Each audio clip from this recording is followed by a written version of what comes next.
Automotive, I fix everything.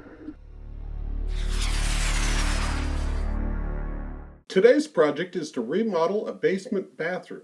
The problems are hidden, so let's take a look and see what we can find. While doing a walkthrough prior to purchasing the home, I noticed this rather unorthodox plumbing in the room adjacent to the bathroom. It was strange to see water lines approximately 2 feet from the wall drop down and attach to a shelf unit. If that wasn't enough, the soft copper lines were twisted and knotted as they wrapped around the workbench headed to the bathroom. This was one of the earliest red flags. The house was going to need some updates. It wasn't until after we purchased the home and I opened the vanity to find the water drain line greet me at the front of the cabinet. It might sound like a small thing, but it makes for a very disturbing experience when you open the cabinet door.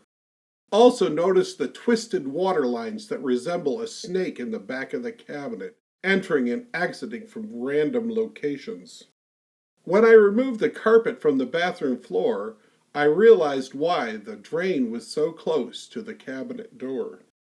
The floor drain appears to have been laid out for the shower. This is going to be a challenge to overcome. The coiled soft copper water line feeding the toilet was kinked, twisted, and corroded. It was even run beneath the carpet, not inside the wall. To remove the vanity, I had to cut the copper water lines and the PVC drain. Then I discovered another unhealthy situation: black mold that was not disclosed during the sale of the house. I cleaned the black mold with remediation spray. Then I cut away the crumbling drywall. To remove the knotted soft copper lines, I had to remove the shelf structure.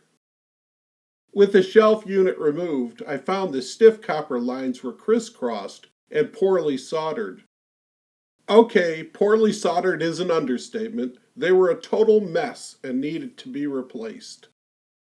So I removed the drywall to find the cold water line bent like a bow, and the drywall was scarred with torch burns.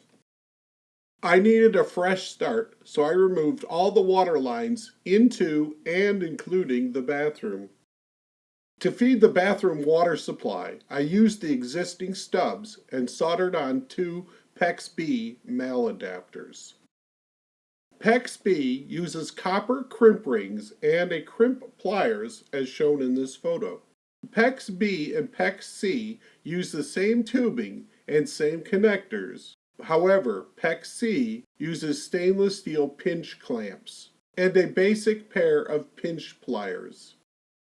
PEX A is expansion PEX. It uses different tools, different tubing, and different connectors.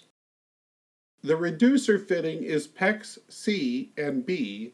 The valve is PEX A. Notice the sharp shoulder on the PEX A fitting. I installed quarter-turn water shutoff valves on the bathroom water supply lines. I drilled the top plate and passed the water lines down to the shower valve. I added blocking to support the shower valve and the shower head.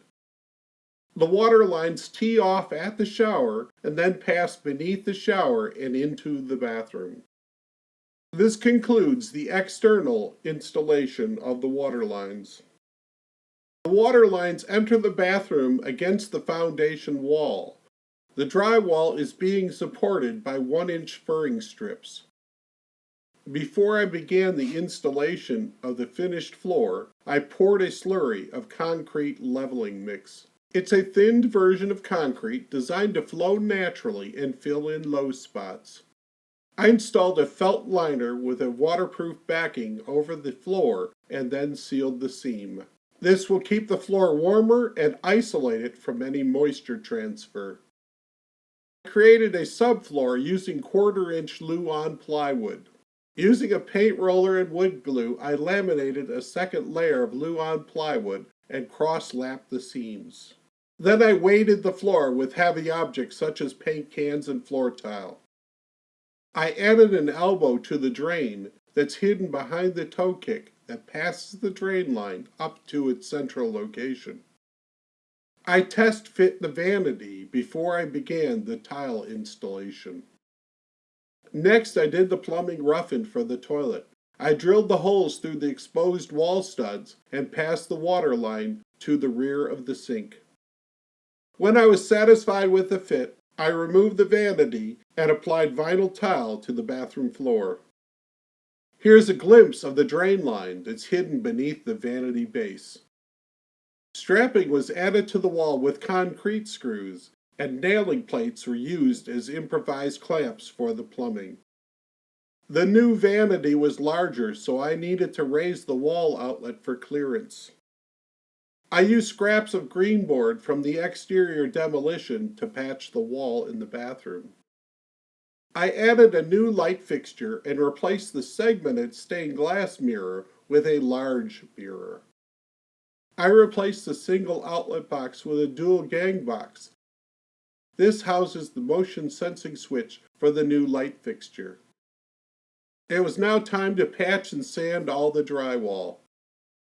I added glossy white wainscoting to the base of the wall. I finished it off with a series of white painted trim. To improve the flow in the bathroom, I reversed the door on the shower so it no longer opens against the front of the vanity. The last step was to add a recessed medicine cabinet to the sidewall. I hope you enjoyed this video and learned something along the way. If you did, please like and share, and remember, subscribers are always welcome.